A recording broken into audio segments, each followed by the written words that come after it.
Hello, my friends. Welcome to Lindy's Magpie Reads.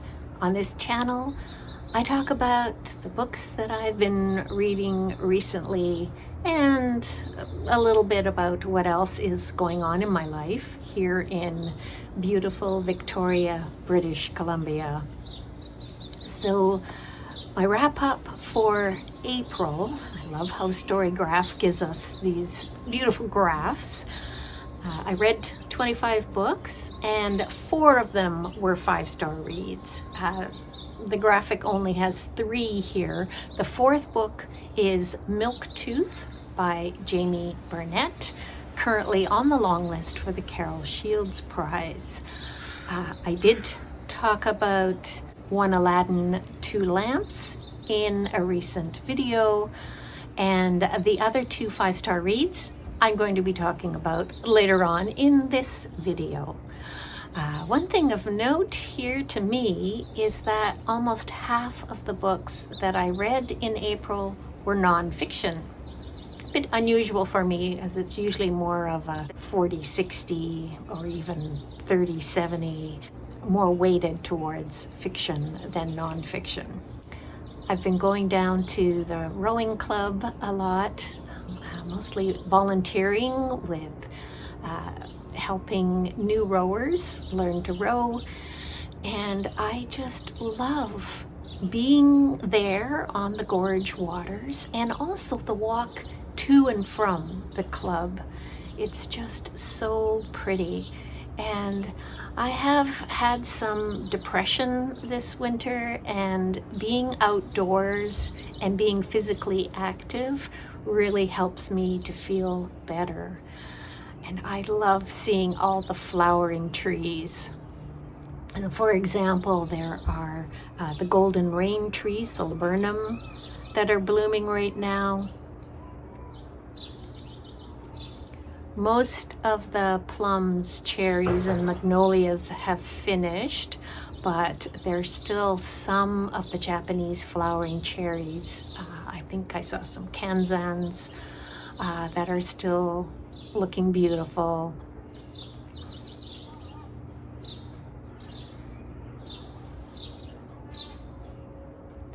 The dogwoods are just coming out now. They're gorgeous. Lilacs, the horse chestnuts, both red and white flowering varieties. And one of my neighbors has got a paulownia, or it's also called an empress tree or a princess tree. I'll put in photos. We've had visitors, different groups of visitors lately, and some of our friends wanted to go whale watching, so I had a great time. We saw 9 big whales, all of the same pod, and watched them as they fed. There were babies. It's so special to be able to see these animals in the wild. The naturalists who are on these boats had so much interesting information to share about the orcas that we were watching, and what they had to say inspired me to pick up this book that I'm going to tell you about. The Killer Whale Who Changed the World. It's by Mark Leiren-Young. It starts out with the capture of the whale they called Moby Doll in 1964.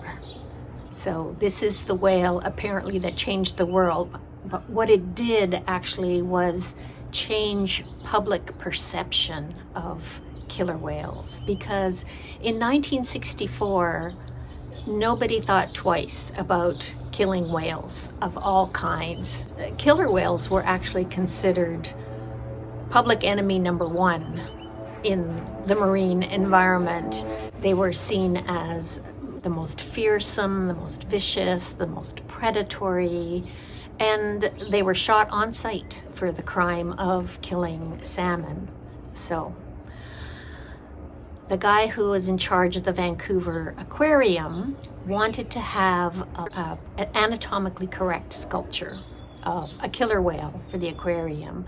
So these guys went out to kill a whale, and they accidentally captured it instead because the harpoon went through blubber and didn't affect any vital organs. So they ended up with a whale that was kind of stuck on a line, and decided to lead it back to Vancouver from the spot in the Salish Sea where it was shot. So they went slowly at the speed that a whale can swim, got it back there, and then what happened to this whale after that is much of what this story is about. When the book came out in 2016, the most common term for these animals was killer whale, and only a few people were starting to insist that we use the word orca. And one of these people is Paul Spong, who was a New Zealand-born Canadian cetologist and neuroscientist. And he said, if we call them killer whales, then we should call ourselves killer apes. So back in 1964, there was nothing controversial about going out to kill a whale for this purpose, or hunting anything else for that matter. A few years earlier, one of the last basking sharks had been shot and killed off the coast of British Columbia, in order that a model be made of it. There used to be hundreds of basking sharks, and so this is it's a very large animal. They're now endangered worldwide. They can grow up to 40 feet long and weigh 10,000 pounds. And they bask, they sort of hang at the top of the ocean with their mouths open. They have a huge mouth, but these are not dangerous animals because they eat krill. That's their entire diet, little tiny crustaceans. So they just hang there like tourists at a all-you-can-eat buffet and let the krill come into their mouth. But this habit that they have makes them a danger to gill nets. So fishermen hated them. And that's why back in 1948, fishermen petitioned the BC government to do something about these basking sharks, that when the net would come into their mouth, the little teeth would tear the nets. And also because they were such a large animal, I guess they would break the nets. So there was an eradication program. This is the kind of thing that I find really hard to read about in books like this. This disregard for non-human species and their lives. But things are changing. So let's get back to orcas, who have been around for 6 million years. And you can compare that to humans. We've been around for about 200,000 years. And since the 1960s, we have learned so much about orcas, fascinating things. For example, female orcas live long into their menopause, so decades, sometimes even 50 years after they're no longer fertile, they still are important members of their pod. Now, the only other species that we know of on this planet who live for a long time past fertility are finned pilot whales and humans. Orcas have a culture. They have different languages, distinctly different languages, like as far apart from each other as Swahili is from English and English is from Japanese. So they can distinguish different pods because of their language. They show empathy in different ways that are described in this book. They assist one another. So for example, when Moby Doll was harpooned, he was initially unconscious, and other whales nearby came around to support him and keep him at the surface because orcas are air-breathing. So until he was conscious and swimming, these other orcas were looking after him. And they do the same for babies when they're born. The other members of the pod will keep them buoyed and at the surface so that they can breathe until they are able to swim. When a female has trouble giving birth, we have witnessed another whale using their teeth to gently pull the baby out to assist with the birth. They share their catch with each other, even in times of scarcity. They have an acoustic culture, and they learned with captive whales that orcas really enjoy music, human music. Yeah, so much to learn.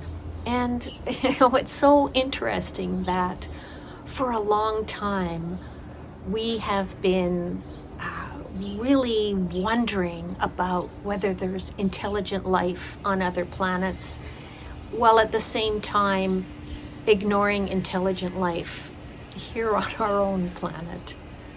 Something that was talked about on the whale watching trip and also in this book is that orcas are amongst the most toxic mammals on this planet. And that's because they're apex predators and also because they live in polluted waters.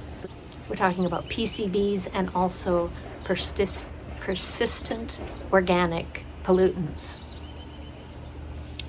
In the USA, some dead orcas have been considered chemical waste. They're that polluted.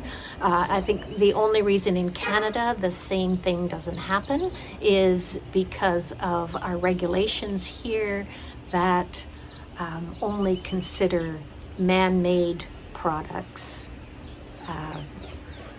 and their toxicity. Now remember, these animals are living in the very same place where we get fish for human consumption. Wow.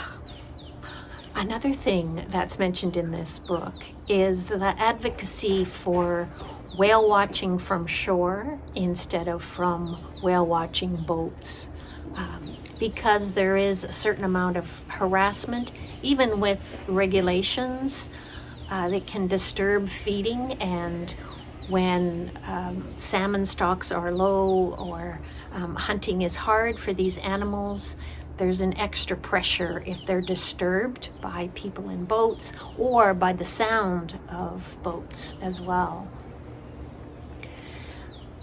So I do recommend this book. Lots of fascinating information, and it's written in a really engaging style as well.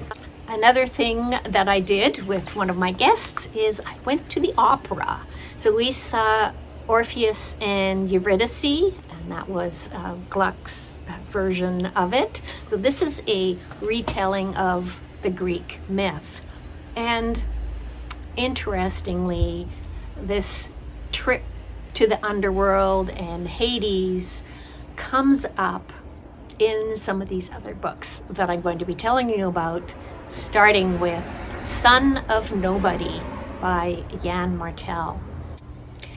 So Hades does make an appearance in this book, it's got a really interesting structure. So there's two storylines. One is an ancient retelling of the Trojan War, a fictional one that Yann Martel made up, and that goes across the top of the page.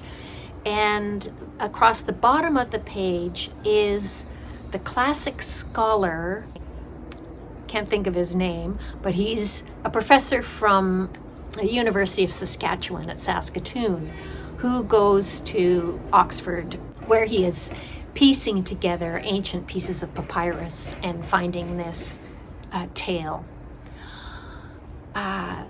The bottom then is footnotes, and we learn more about his life, and in particular his daughter Helen, who's about 9 years old. So he's left his wife and daughter in Saskatoon while he's in England for a year. So these themes of ambition, love, grief, regret are coming up in both storylines. So 3,000 years later, we are still concerned with the same human emotions. I just found this a treat for my brain, and I was also emotionally involved in the professor's storyline and what was going on in his family life. So I enjoyed this very much. The long period apart, the professor and his wife put additional strain on their marriage that was already strained before he left. And this is a line from the book. "Is there anything more tedious or more draining than the arguments of a relationship on the rocks? That's the one part of the Iliad I've never liked, toward the end of book 3. Bring me arrogance and folly. Bring me fire and destruction. Bring me doom and the collapse of entire civilizations. Just don't bring me household squabbles." And I especially took note of that because that's what I don't like in the Iliad as well. I much prefer the Odyssey. All of the bickering that happens in a marital relationship that's breaking up is dealt with in a really interesting format in Son of Nobody. The way it's kind of summarized without making it tedious, I really like that about the writing in Son of Nobody. And in this next book, there is so much bickering on the page. So this book is a Brazilian graphic novel, The Lights of Niteroi, and it's by Marcello Quintanilha, translated from Portuguese by the author and also by Bruna Dantas Lobato. So the author is a Brazilian cartoonist, and he based this story on something that happened to his father in the 1950s. So that's when the story is set. I borrowed it from Hoopla. So this is the coast of Brazil, and two young men take a rowboat out. What ensues will challenge their friendship. The author's father's name was Halcyon, and so is one of the young men in this book. He's a semi-professional soccer player. And then we've got his friend from childhood, Noel, who's also called Turtle because of the shape of his back. There are tense scenes throughout the book, including man against nature. So you've got these two men in a boat during a storm. And now I'm going to go back to Son of Nobody for a bit. Here's a line from the top part. So this is the Trojan War retelling. Our ships never lulled our fear of water. When a storm hit and a vessel pitched and rolled, and water as solid as a bull jumped aboard and thundered down the decks, we rowed in terror, the blades of our oars slashing at the mad sea.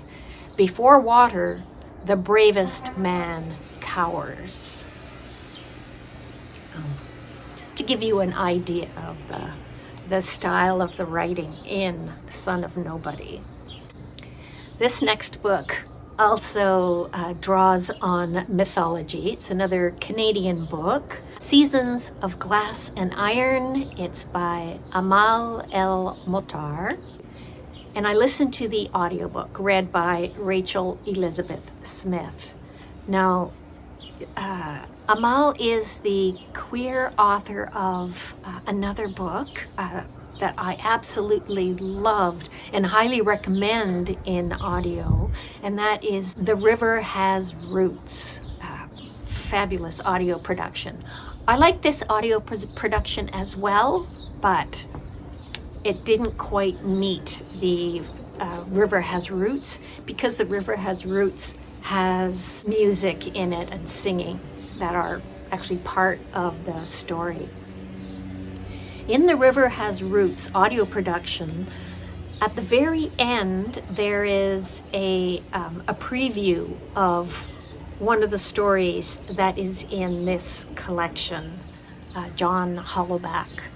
Two of the stories in this collection are based on the Welsh legend of the woman who's made from flowers. I like how she's described as a meadow made maiden. One of the stories is titled Anabasis, which is the Greek word for a journey upward. And this reminded me of how last year I encountered the word katabasis, so the opposite, a journey downward, or journey into hell, into the underworld, in a couple of books that I read.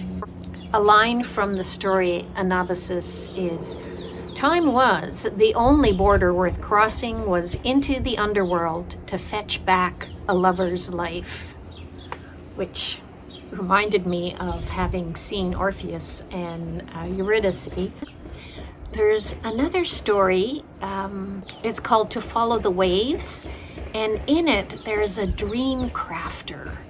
And a long time ago, I read a duology by Elizabeth Knox called the Dream Hunter duology that I highly recommend if you can find copies.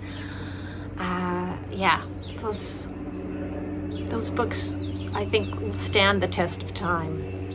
And another thing about this collection is there are sections that are in Arabic. Amal has Lebanese roots, and if I would have seen this on the page, I wouldn't have known how to read that. I would have just skipped those parts. So it is a treat to hear it in audio and hear the Arabic sections read aloud to me.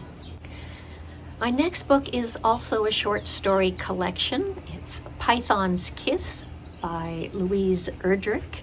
She is a prolific author, a member of the Chippewa Nation, and I think she's had 19 novels published. I know I've read 7 of them, and a couple of short story collections, including this one, 3 poetry collections, 7 books for children. I've read one of those, and 2 books of nonfiction, and I've read one of those. You can tell that I enjoy her work, including this one. So there are 13 stories in here, and I'm glad that I had the print book, which I've since returned to the library. But the pleasure in that is that there are illustrations that open each story, and the illustrations are by Louise's daughter, Asa Erdrich Abe. 9 of the stories in the collection were previously published elsewhere. In fact, Angelina of the channel Read and Reread mentioned that she had read the story The Stone. That one came out in the New Yorker back in 2014. It's hard for me to pick a favorite, but maybe The Wedding Dresses is one that is going to stick with me probably the longest. And The Wedding Dresses actually reminded me of a different story collection by Tracy Lindbergh, and that is called The Cree Word for Love, which also has illustrations. Those are by George Littlechild, another fabulous short story collection by an Indigenous writer. Yes, and 2 of the stories in Python's Kiss are about the afterlife. So once again, we've got ties to the underworld. In this next book, we're going to travel to the Aztec underworld. The book is Popo the Xolo by Paloma Angelina Lopez and illustrations by Abraham Matias. Paloma is a dual citizen, so Mexican and American, and Abraham is Mexican, I believe, or born in Mexico anyway. The artwork is a combination of cut paper collage and some digital manipulation, and it's reminiscent of puppetry to me. Popo is one of the oldest breeds of dogs in the world. It's a Xoloids Quintla, or Xolo for short. So these dogs are hairless, and some have little tufts of hair. It's the national dog of Mexico, and many believe that these dogs help people on their journey to Macmillan, the underworld, or the afterlife. That's what happens in this picture book. So Nana dies, and Popo keeps encouraging her through the 9 levels of Macmillan by barking and encouraging and urging her onward. It's very gentle and reassuring. So even though it's about losing a loved one, it's done in a way that is entirely appropriate for the audience, which would be probably children ages 4 to 8. My next 2 books are both ones that I chose for People April. That is the reading event encouraging us to read books about real people. It was hosted by Roz and Brian and Hannah. I'll include links in the show notes. First off, Searches, Selfhood in the Digital Age. And this is by Vauhini Vara, who is a Canadian-American. She's a journalist and a novelist. And as a teen, she moved from Canada to Oklahoma, and she had to change her way of speaking in order to fit in. I found this very interesting. So she says she dropped mum for mom. She dropped hey, used by Canadians at the end of a sentence to make it a question. As an example, middle school can be a lonely place, eh? Instead, she learned to say, middle school can be a lonely place, right? But this construction did not have, to my ear, the same meaning. The American version had a more aggressive meaning than the Canadian one. Which, isn't that intriguing? But this book, a lot of it is about how we make ourselves understood and how we communicate. So, another really important thing about this book is that it's about our relationship with technology. And Vauhini writes a lot about grief over the death of her older sister, who died when her sister was in college, and her own vocation as a writer, and how AI influences that vocation. She has a really creative use of format throughout this book, and one of the things she does is include her entire interaction with ChatGPT about this writing. I found this memoir profoundly moving and thought-provoking. And next, queer content book, this one by a British writer, Judith Mackrell, and it's called Artists, Siblings, Visionaries, The Lives and Loves of Gwen and Augustus John. This was on the Women's Prize for Nonfiction long list, and these are two Welsh artists who were born in 1876 and 1878. Gwen, the older of the two, had lifelong struggles with her mental health, and she's the one who's bisexual. That word wasn't used, but it's clear that she has had relationships with women as well as men. The most important relationship she had, in fact, was with the sculptor Rodin.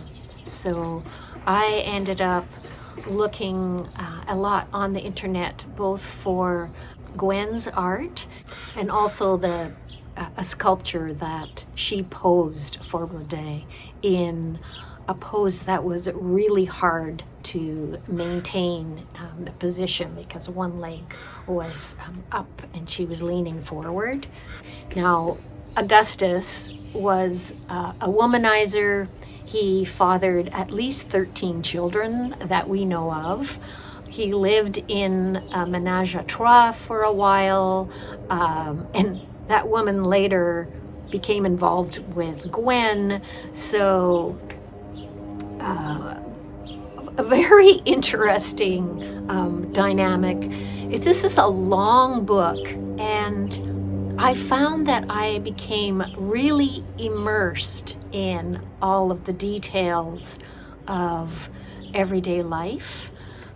I initially didn't like that so many individual words or short phrases were quoted by the author, and the audiobook narrator, Darren Edwards, changed her voice a bit so you would know that this was a quote.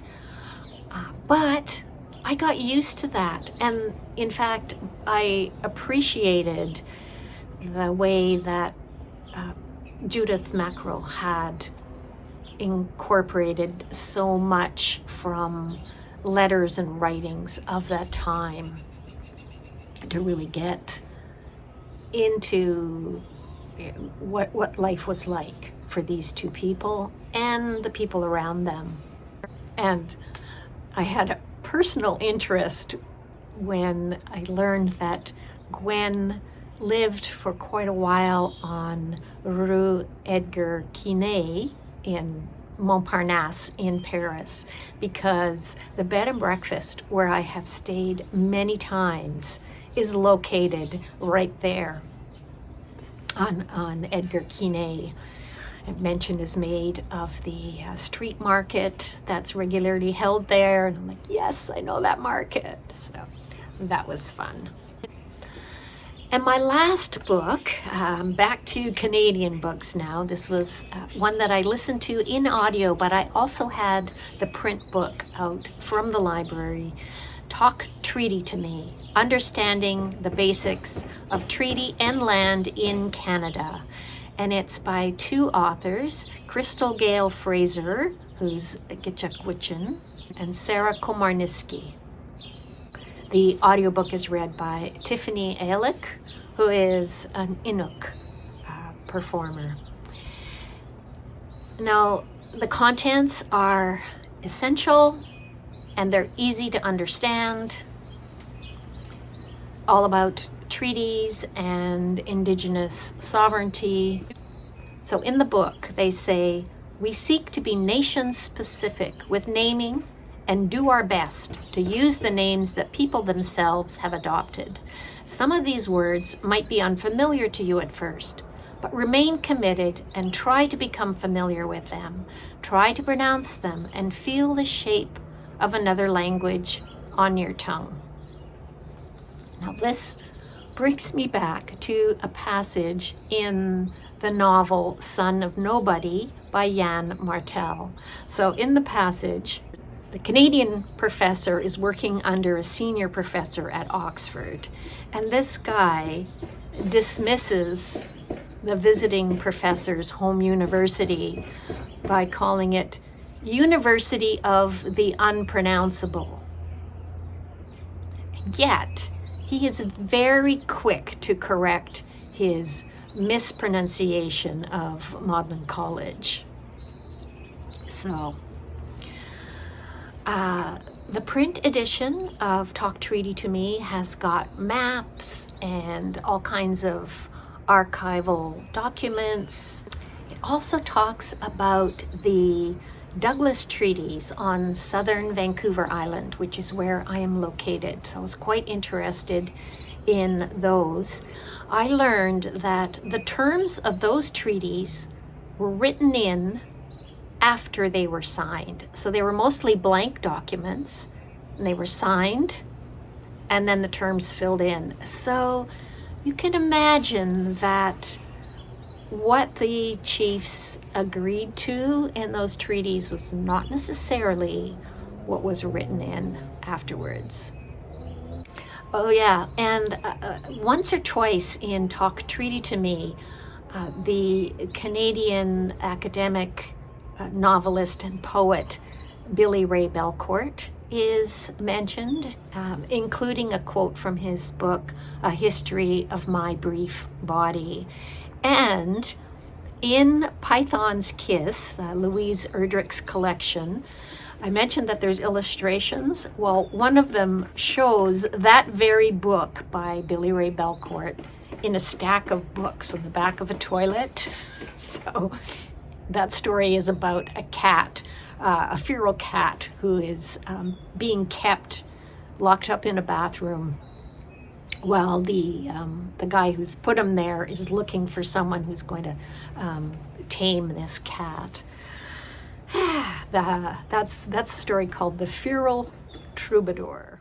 I almost forgot that for Poetry Month, I went to the launch of a poetry dispenser at the library here in Victoria. And my sweetie has a couple of poems in there. I think this is such a cool idea. Love it.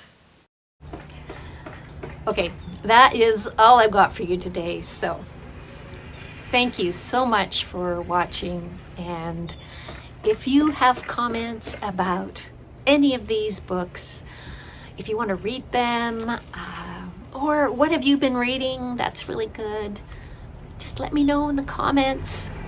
If you don't know what to say, just leave me a flower emoji or a heart or something, just to let me know you've been here. I always appreciate hearing from you. I'll say goodbye for now. Happy reading, everybody.